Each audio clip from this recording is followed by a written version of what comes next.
ప్రభువైన యేసుక్రీస్తు ఎంతటి వ్యాధి గల వారినైనా ఎంతటి రోగినైనా చూచి అసహించుకొని రోతబడి పక్కకు తొలగిపోయేవాడు కాదు. ఎంతో ఇష్టముగా యేసు తన చేతిని చాపి బాగు చేస్తాడు. ఒక కుష్ఠరోగి యేసు వద్దకు వచ్చి, నీకిష్టమైతే నన్ను శుద్ధినిగా చేయమని అడిగాడు. ఎందుకంటే ఆ కుష్ఠరోగిని ఎవరు ఇష్టపడరు, ఆ కుష్ఠరోగి దగ్గరికి ఎవరు రారు. ఆ కుష్ఠరోగిని చూచి భయపడి పారిపోతారు, ఆ కుష్ఠరోగము వారికి అంటుకుంటుందేమోనని.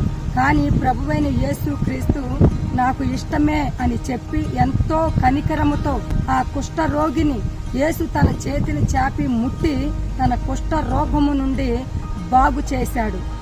అప్పుడు ఆ కుష్ఠరోగి తనకు కలిగినటువంటి స్వస్థతను బట్టి ఆ సమాచారము అనేక మందికి ప్రచారము చేశాడు, ప్రకటించాడు.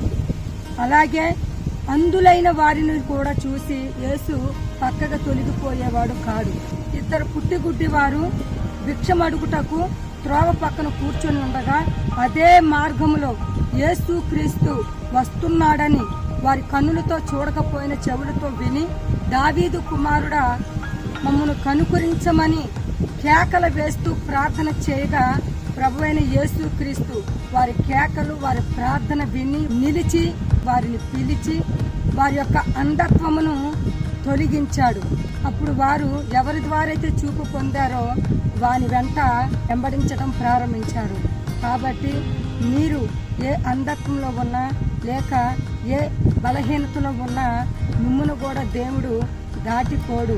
మీరు ప్రార్థన చేస్తే దేవుడు మీ కొరకు నిలిచి మిమ్మల్ని పిలిచి మీ యొక్క అవసరతను, అక్కరను దేవుడే తీర్చగలడు. ఆమేన్.